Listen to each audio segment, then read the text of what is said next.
Welcome to today's special online talk presented by the Menil Collection. I'm Mary Magsman, the Manager of Public Programs. I'd like to extend our gratitude to the Cockrell Family Fund for their generous support of the Artist Talk series. We're honored to host the acclaimed multidisciplinary artist Michelle Stuart. Joining us to introduce Michelle and facilitate the Q&A session is Natalie Dupache, Assistant Curator of Modern Art at the Menil. Throughout today's talk, we encourage you to send in your questions by emailing programs@menil.org. We value your participation and look forward to hearing from you. I'll pass the mic to Natalie now, who will introduce Michelle Stuart. Thanks. Hi there. Thanks, Mary. I am pleased to be introducing Michelle today. Michelle was born and raised in Los Angeles, and after studying at what's now the California Institute of the Arts, she worked as a cartographic draftsperson for an architectural and engineering firm and traveled to Mexico, where she worked with the muralist Diego Rivera. After traveling around Europe and living there briefly, she moved to New York in the late 1950s, where she has lived ever since, and she is joining us today from New York City. Michelle Stuart is best known for bodies of work that take natural landscapes, mark making, and conceptual operations as their subject. From her moon drawings to frottage rubbings to earthworks, she seeks to record and explore the traces upon the earth and to make the passage of time visible. We are thrilled to have her here in conjunction with Abstraction After Modernism, which is a new exhibition of works from the collection that just opened here at the Menil about a week and a half ago. The show features her graphite and ink drawing, number 7 Echo, from 1973. At this point, I'll turn the presentation over to Michelle. Please continue to send in your questions, and I will be back to facilitate those after her lecture. Thank you, Michelle. Thank you, Natalie. Well, since you've introduced me so spectacularly, I don't have to introduce myself, which I was intending to do.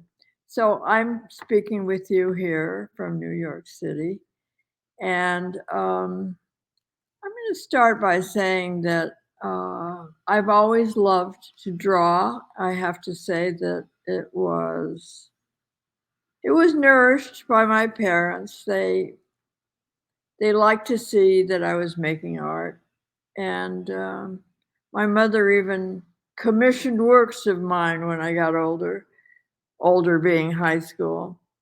So there was a lot of interest in what I was doing, and I started really by drafting, and cartographical drafting was very interesting to me, and I was good at it. So I made enough money to travel, and I went to Mexico, and by chance, really, I met Diego Rivera, and also by chance, he needed an assistant on a mural at that time, and I volunteered, and it worked out very well. So that was kind of the beginning of my thoughts about large works, I think, because I, in the 80s, did a very large work, which was mural size at 16 by 36 feet,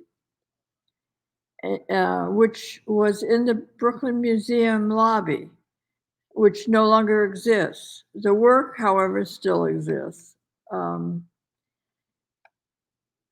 But I digress.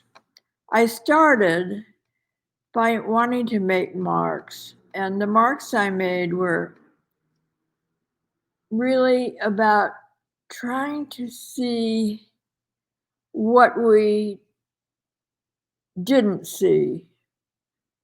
That was after I thought, familiarized myself with nude drawing and spent several years doing that, which I think is absolutely essential to learn to draw. And when I was off on my own, I wanted to experiment. And the experiments really were about finding a way of seeing seeing what you know exists but doesn't exist really, but you can make it exist. And that's how I kind of approached the first marks that I made that were frottage. And I put paper on the ground because at the time I was very interested in land art, and I had done some land art pieces in the late 60s. And so I put a very large, long, wide piece of paper on the ground and started rubbing it with a graphite stick. And what came up was, of course, what you don't see about the ground and the land, but it's there. And for a couple of years, I was very interested in experimenting with this idea. And I did rubbings of it with graphite powder, and I did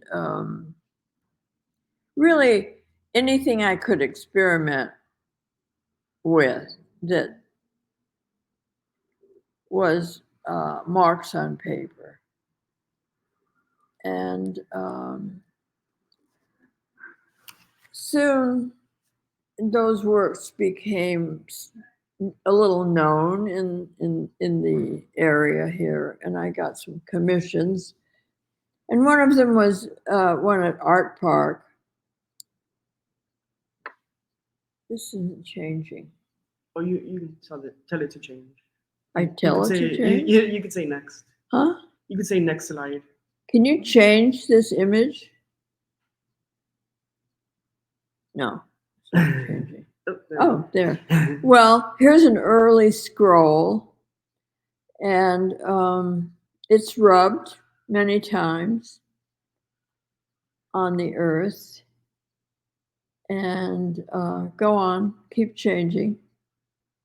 Here's a piece that's made the same way, but I started experimenting with forms in the paper, which got rolled and were permanent. And so change.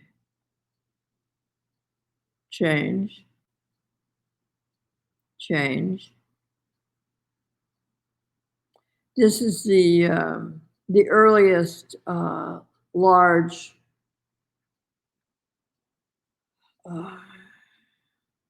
where it's about 460 feet. And it's rubbed with the earth and rocks from the site, from different parts of that particular site in Niagara Gorge. So it comes from the top of Niagara Gorge to the Niagara River below. And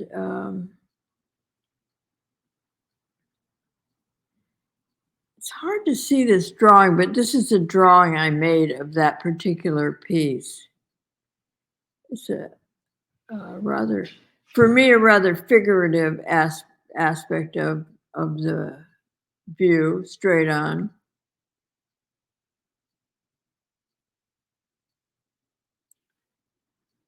This is one of the deeply rubbed pieces. It's earth at Breezy Point. And I was doing a mound piece at Breezy Point.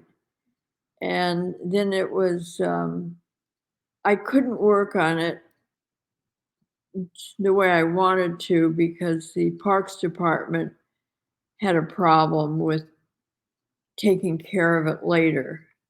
So I ended up doing this piece, which was my first museum purchase, actually, and it was the Australian National Gallery. This is a very thickly rubbed earth piece from that particular site. And each layer is completely rubbed. And this was the original idea for the mound piece at Breezy Point.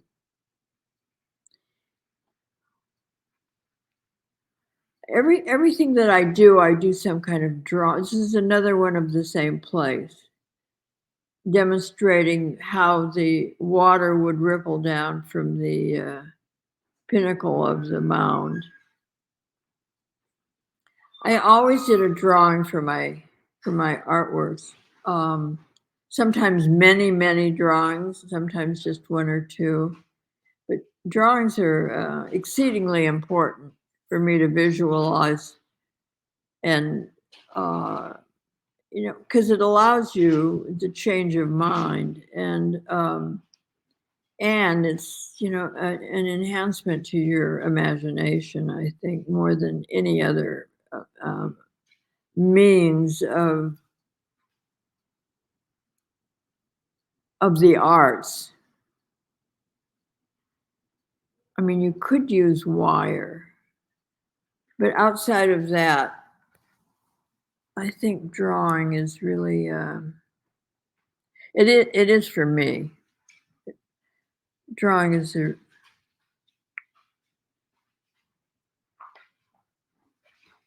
the way I see. This is from Sayreville, New Jersey. And this is a very, very large site, which no longer exists.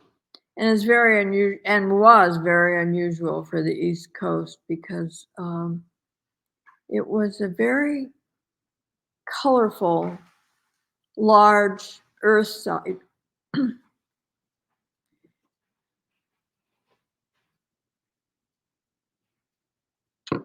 And what I decided to do with this site was that I took different strata from the site, and I made these, I don't know how high they are, but they're high. How many feet? 12. 12 feet, maybe. 11 or 12 feet. And they are smashed into the surface of this heavy paper, which is backed by muslin. So it takes a lot of hard knocks, and then I rub it gently, maintaining its even color, which is the most difficult part of the piece, actually.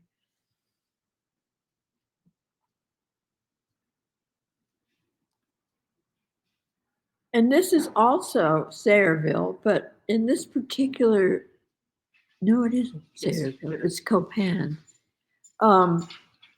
Yeah. So this is, I started doing a series from archaeological sites. No, it is from Sayreville. Yeah. And photographing the site at the same time. So this is a smaller version of the large roseate colored smashed and rubbed piece, with a surrounding frieze of photographs of the site. So you walk through the site as I walked through the site, and I took photographs. So it's kind of a combination of kinesthetic view of the site and the actual earth.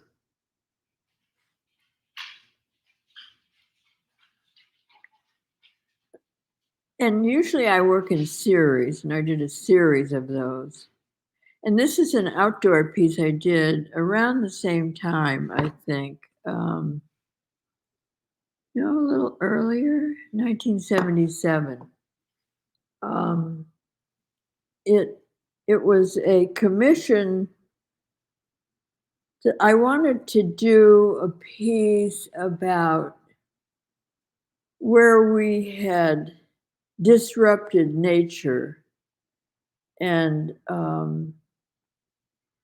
so I hired a helicopter and flew around southern New York and found this incredible site where Martin Marietta had taken this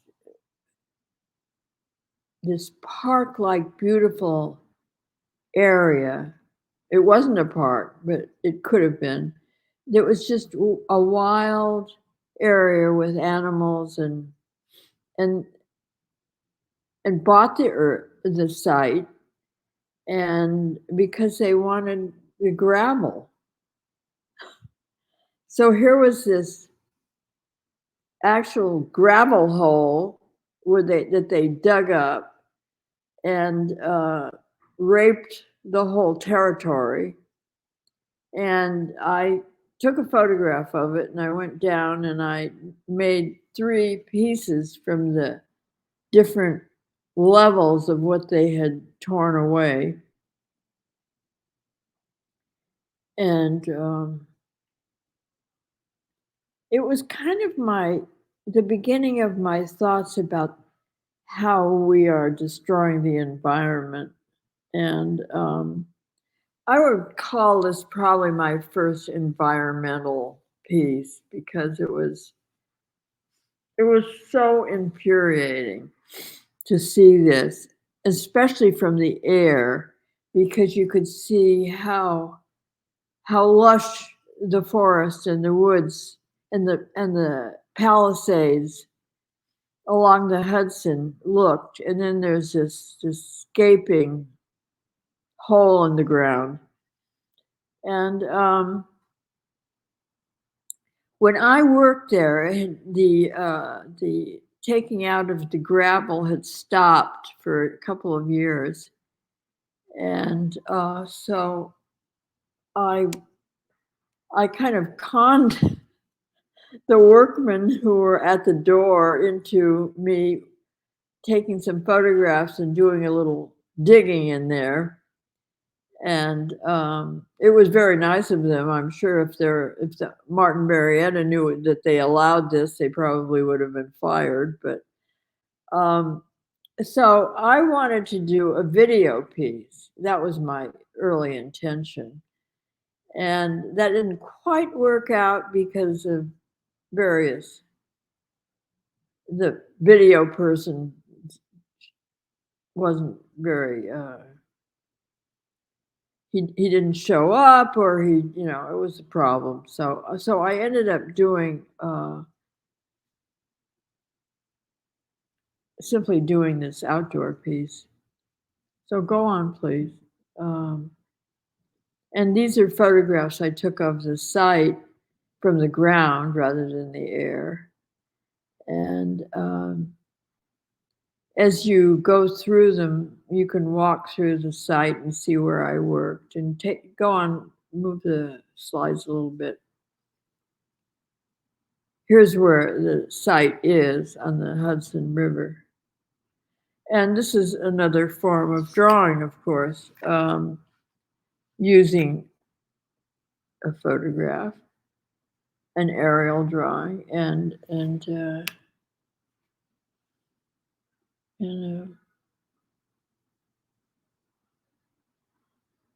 map. This is another piece that I did with that site. Go on. Next. Another one. Next. Another from Tompkins Cove. Next.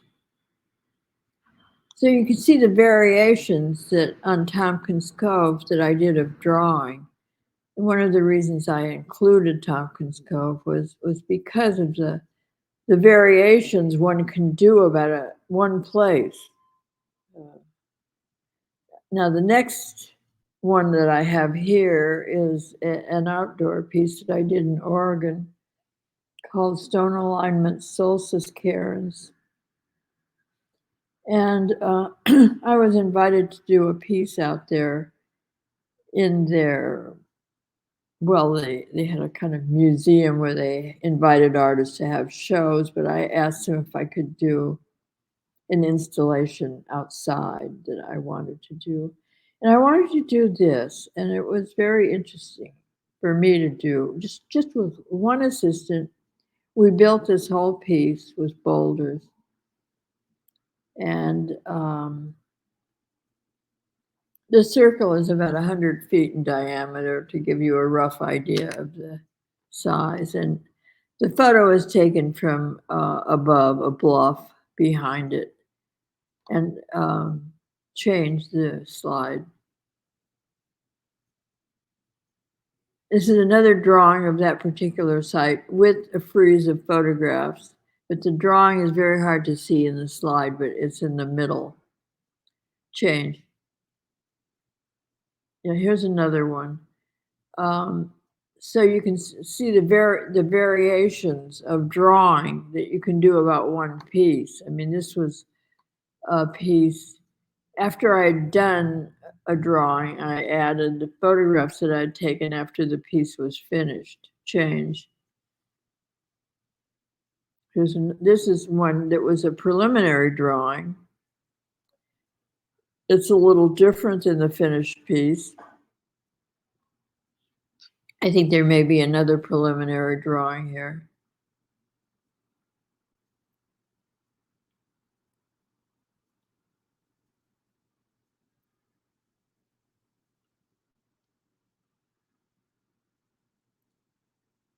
Change, yeah. You can see how many variations you can get on one idea, and of course the idea is to the north-south alignment and the sunrise and the sunset alignments. It's still there, but barely. I get letters from people occasionally telling me that they have visited it. I didn't buy the land, so the land is just on somebody else's property. And but they allow people in to see it. People apparently have weddings there sometimes.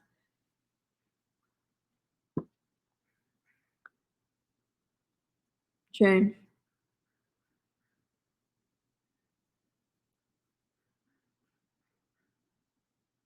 Change.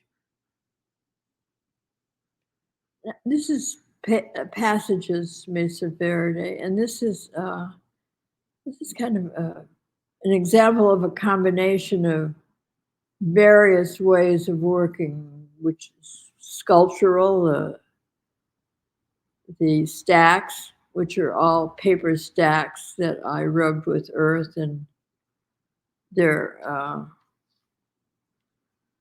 the stacks are glued, but they're all rubbed and smashed with earth from the site, as is the scroll, and the two photographs are from the site as well.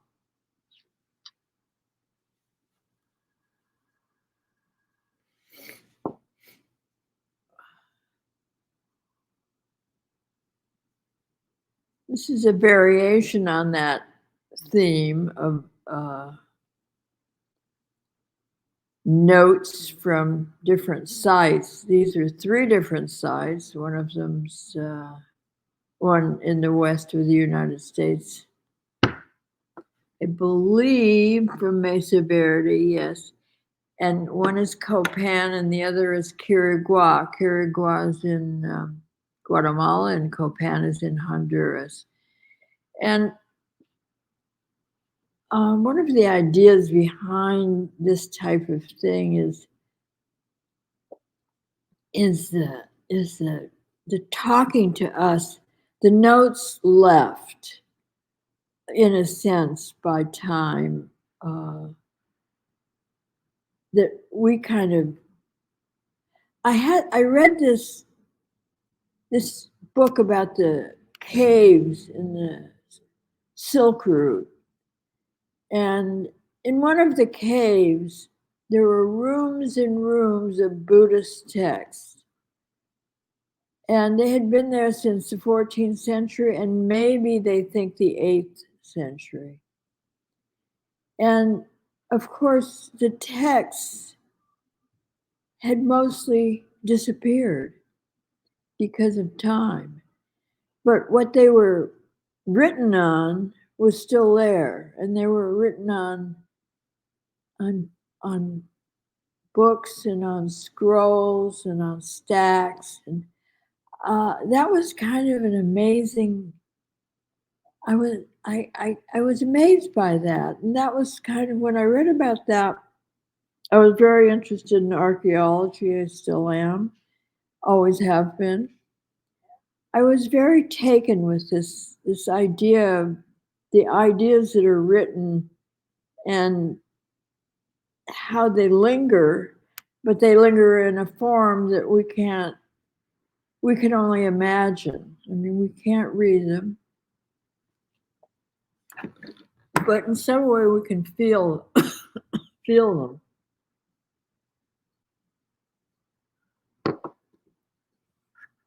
Change.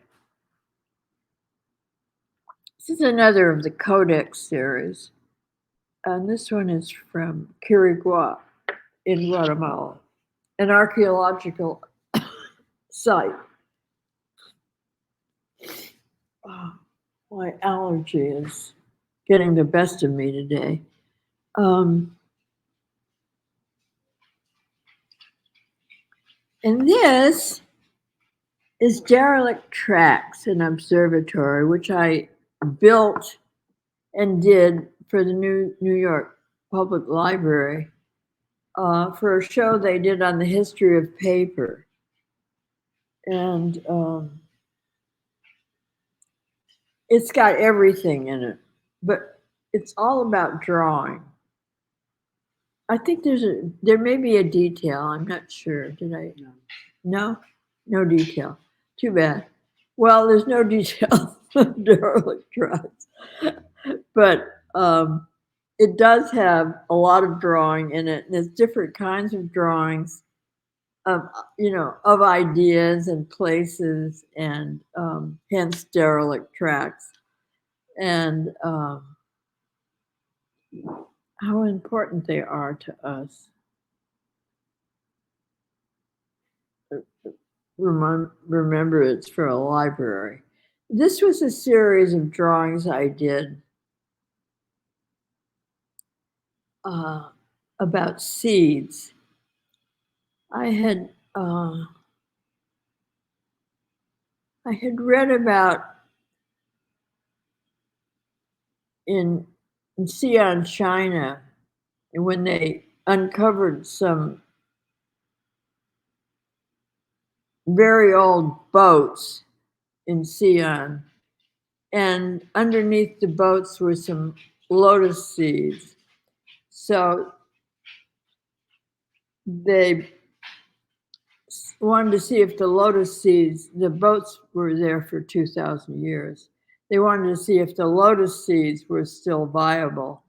So they buried 6 of them, and 4 of them actually grew. And I thought that was such a beautiful idea that I did a series of calendars of seeds. So, seeds, of course, when you think of them, they depict time, they depict life. So this is one of those. And I think there may be more that I put in of that series of, there we go. There's another one. Change. This one's quite large. I think it's, it's 55 inches by 54 inches.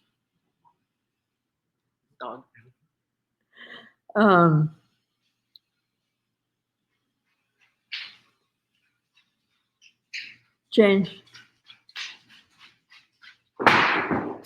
that noise, if you hear it, is my dog playing with the bone. she got a little tired of laying low under the table. So this piece was the beginning of some earth and photographic pieces that I did around 2000, I think, right? Is it? 2008-ish. 2009. With objet from the same site on a table and change. And this one is actually is from the early, I don't know, 2013 maybe. And I looked at it and I decided to put it in for you to show you like drawing. And it was mostly drawing. And when I put the slide up to look at the slides I was going to show, I suddenly got very excited, and I think I'm going to do a series that's related to this right now. So anyway, I think this may be the last slide. Yes. And okay, I'll take any questions you have. Hi, thank you so much, Michelle. We have a few questions that we've received. It was so fascinating to hear about the way that you have kind of brought sight into your drawings in various ways, photographically, through drawing, through sculpture.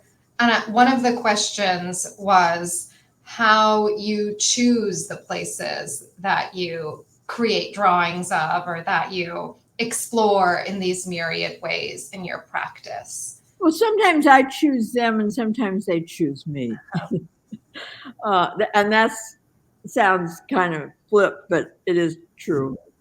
I mean, sometimes you happen to go somewhere and for another reason.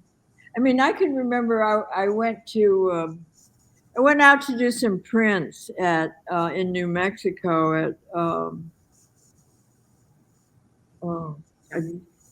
Tamarind. What's it called? Tamarind. Tamarind. Well, anyway, a printmaking place in Albuquerque that probably everybody can remember but me. Anyway, it's a great place. But I took some trips out from there. This was in the 70s. And I discovered Mesa Verde, and I discovered a lot of the sites that I later returned to. So that was accidental. I really hadn't been back to the West in any deep way for a long time. And I fell in love with it. It just was, yes, it was the West that I wanted to remember rather than, unfortunately, California would change so much from when I was a child to when I was an adult.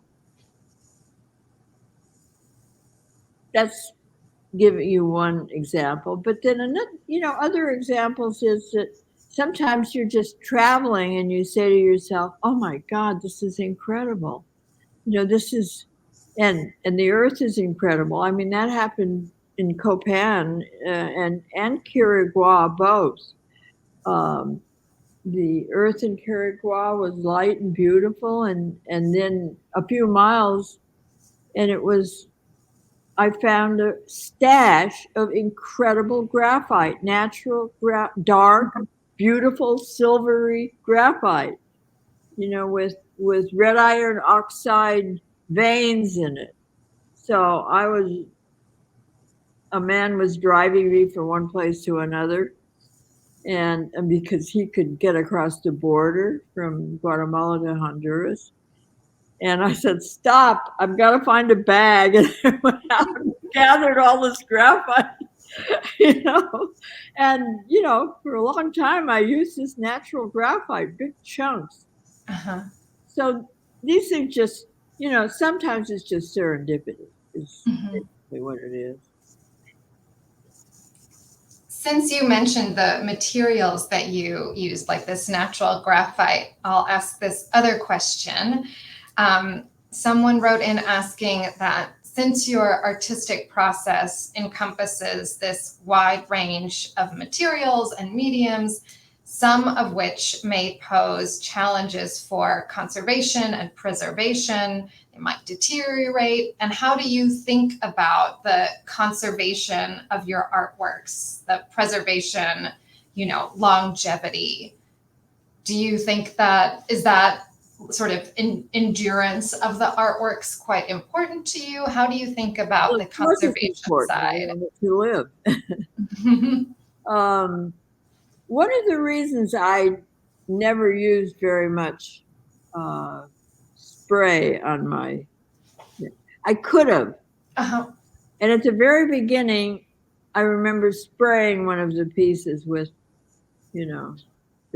preventative spray To fix it. to fix it. And then I decided not to. And I haven't since. Uh-huh. And nothing has happened to them. I have to say, it's very interesting Uh-huh. that unless somebody touches them, Uh-huh. you cannot touch them. Now, 4 big scrolls that are one piece have been up at Dia Beacon for years. And they look exactly the same as they did when they put them up. So, it's Earth. On that note, someone else To asked. answer that question a little more fully, I guess, Uh-huh. would be I would be very, very gentle with them. They all get rolled with vellum paper, acid free. I'm always very careful with them. But I wouldn't say that I go out of my way to put anything on them. In fact, I think the less you play with stuff, the better off it is. Because later on, you find out what you put on it to preserve it has got some horrible poison in it or something. Yeah, it seems to me that in not fixing them in that way, it also maybe preserves a sense of the immediacy of like this was taken as a rubbing, directly from the earth. One excellent way of looking at it, yeah. And it sort of keeps that immediacy and also that fragility or delicacy. That's also, the earth itself is fragile and delicate. And I also keep examples of the earth here. Most of them I have examples. I have bottles. Like vials of the soil. Yes. Oh, amazing. Yes, mess. But that's fascinating. I mean, it's sort of like an archive of your own materials that must go back quite a way. Yes, it is. One person asked, on the note of the works that have been up at Dia for many years, we just installed one at the Menil, of course, and sort of how you feel about whether the meaning or resonance of an artwork changes when it enters an institutional, quote unquote, white box space, if there's a change that happens in it for you. Well, for me, it doesn't change. Why would it? Oh, if it's isolated, it's no longer home.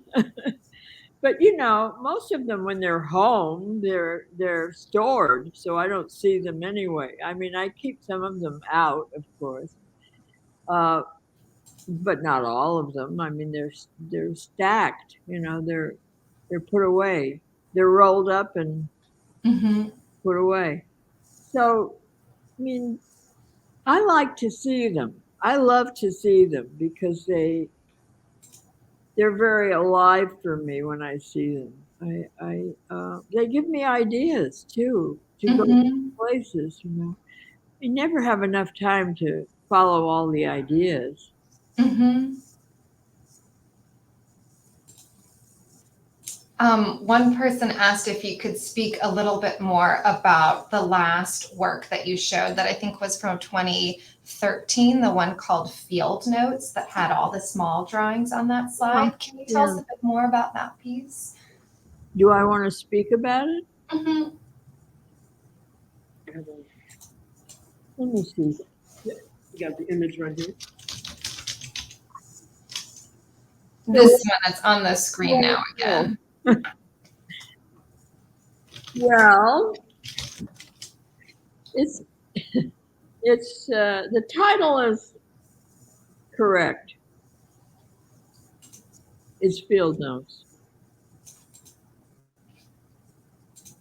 It's notes about different things in different places, and I can't, even with a magnifying glass, I can't read them on this. It's too small. So I can't tell you exactly what each one is, but they're pretty much notes of they're drawings of plants, and they're drawings of their maps where things took place, and anything that you want to call a field note. I see one which is archaeological shards that I collected. Um,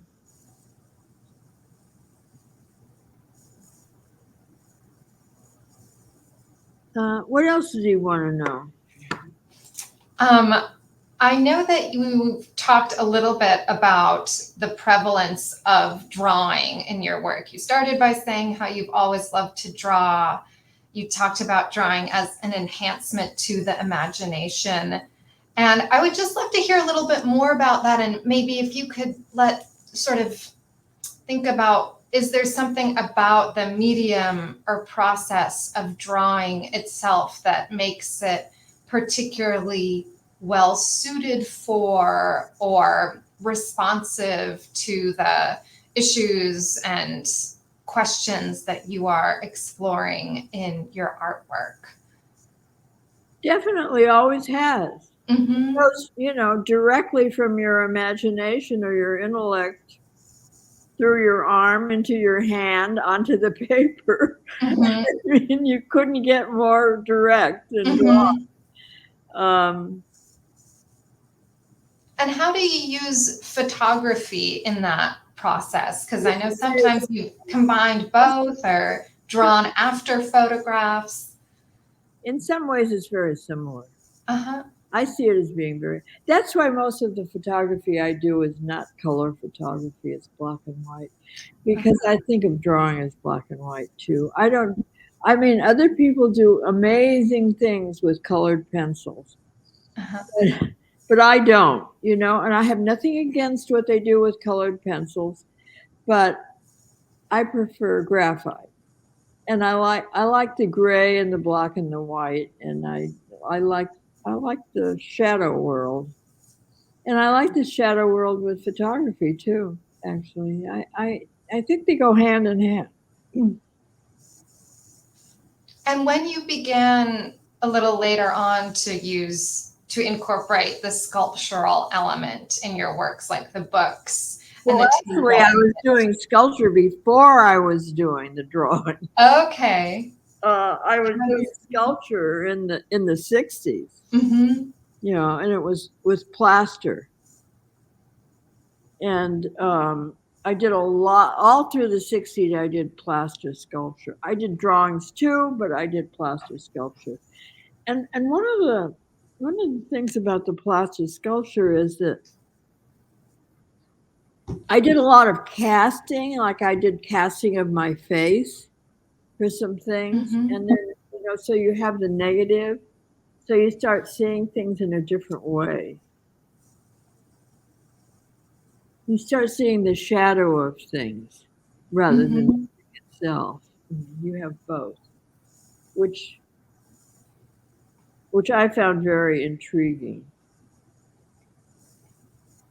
It seems like there's a kind of connection between what you were saying about seeing the shadow of things and then the book pieces that you introduced later in the talk, and how those are, you were interested in the ideas of that are held in the books but that are sort of lost to us today. Like in both cases, there's an interest in the shadow or what is no longer visible.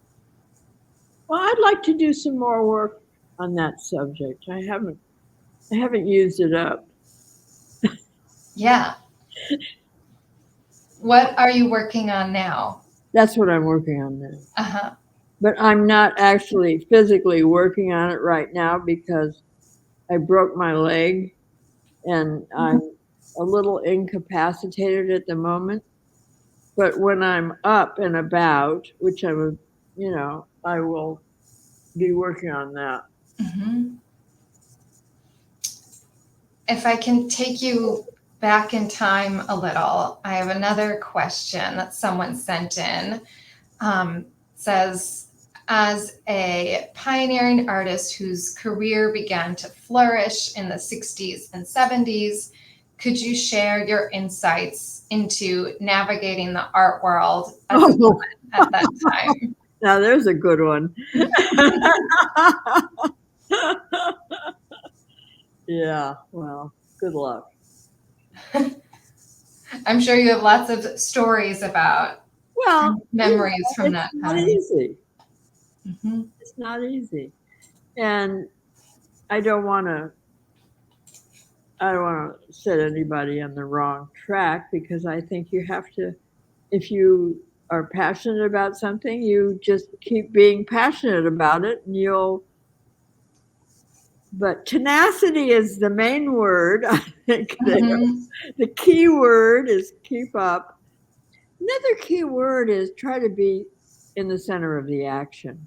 Mm-hmm. I think it would have been very difficult if I had just stayed in LA at the time and not left. I think it was very important that I went both to Mexico and to Paris and then ended up in New York, because New York was where the action was at the time. Mm-hmm. And luckily I liked New York, and I still do. But I think that you can do it anywhere. I'm not saying you have to come to New York. In fact, now maybe not even, like pick another place. But I think it LA, for example, go out to LA. There's a lot of action out there. I don't know what to say about that. It has so much to do with not giving up. I think that's, you give up a lot of other things to become an artist, Mm-hmm. a lot of other things. And, somewhere along the line, you've got to say to yourself, well, is it worth it? And if you think it's worth it, you stay with it. If you're passionate enough about it, you're going to. Mm-hmm. It's so interesting how the art world now in many ways has become less centralized than it was, Yes. when it was New York was really the place, the main place, the only place to be in the 50s and 60s. I have one more question, if I may. No. Such beautiful work and a compelling talk. Thank you.